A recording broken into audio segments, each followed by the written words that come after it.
ഇനി നമുക്ക് സ്റ്റോക്ക് മാർക്കറ്റിൽ നമ്മൾ കേൾക്കുന്ന ഫ്യൂ കോമൺ ടേംസ് പരിചയപ്പെടാം. ആദ്യം സ്റ്റോക്ക്. എന്താണ് സ്റ്റോക്ക്? നമുക്ക് നമ്മുടെ മെൻസ് വെയറിന്റെ എക്സാമ്പിൾ തന്നെ എടുക്കാം. നമ്മൾ നമ്മുടെ മെൻസ് വെയർ ബിസിനസ് സ്റ്റോക്ക് മാർക്കറ്റിൽ ലിസ്റ്റ് ചെയ്യുക എന്ന് പറയുമ്പോൾ അത് മുഴുവനായിട്ട് നമ്മൾ ലിസ്റ്റ് ചെയ്യില്ല. നമ്മളൊരു 30% അല്ലെങ്കിൽ 40% മാത്രമേ ലിസ്റ്റ് ചെയ്യുള്ളൂ. ഈ ലിസ്റ്റ് ചെയ്തിട്ടുള്ള പോർഷനാണ് നമ്മൾ സ്റ്റോക്ക് ഓഫ് എ കമ്പനി എന്ന് പറയുന്നത്. അടുത്തത് ഷെയർ.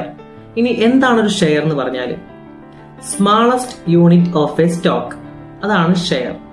ഒരു ഉദാഹരണം പറഞ്ഞാൽ ഒരു പിസ്സ, ഒരു ഫുൾ പിസ്സ ഇല്ലേ, അത് നമ്മളൊരു സ്റ്റോക്ക് ആയിട്ട് സങ്കല്പിക്കുന്നു. അതിലെ ഒരു സ്ലൈസ് ഇല്ലേ, ആ പിസ്സയുടെ ഒരു സ്ലൈസ് ആണ് നമ്മളൊരു ഷെയർ എന്ന് പറയാം. അതായത് സ്റ്റോക്കിന്റെ സ്മാളസ്റ്റ് യൂണിറ്റ് ആണ് ഷെയർ എന്ന് പറയുന്നത്.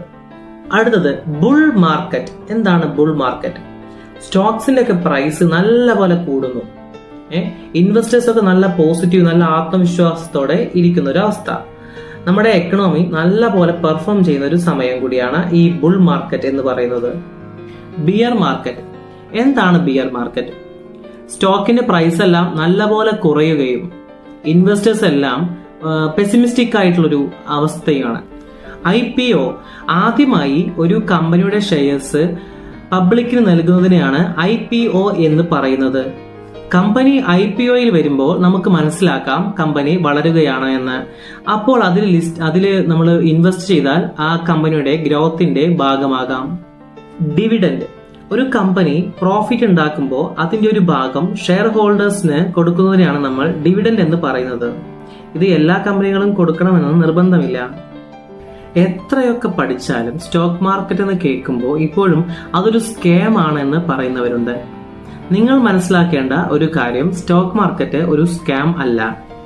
സ്റ്റോക്ക് മാർക്കറ്റിന്റെ കാര്യങ്ങൾ നോക്കുകയും അതിൽ എന്തെങ്കിലും ഫ്രോഡ് പരിപാടികൾ നടക്കുന്നുണ്ടോ എന്ന് ശ്രദ്ധിക്കുകയും ചെയ്യാനായിട്ട് ഗവൺമെന്റിന്റെ ഭാഗത്തുനിന്ന് ഒരു ഇൻസ്റ്റിറ്റ്യൂഷൻ ഉണ്ട്.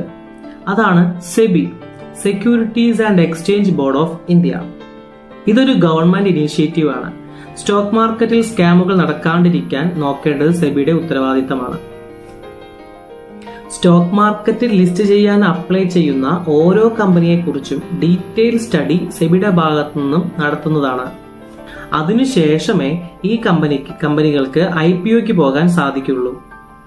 സെബി എഗ്രി ചെയ്യാത്ത ഒരു കമ്പനിയും സ്റ്റോക്ക് മാർക്കറ്റിൽ എത്തില്ല. ഇനി ഓൾറെഡി ലിസ്റ്റ് ചെയ്ത കമ്പനിയാണെങ്കിലും അവർ അവരുടെ പ്രൈസിൽ എന്തെങ്കിലും മാനിപ്പുലേറ്റ് ചെയ്താൽ സെബിക്ക് അവരെ ബാൻ ചെയ്യാനുള്ള അധികാരമുണ്ട്.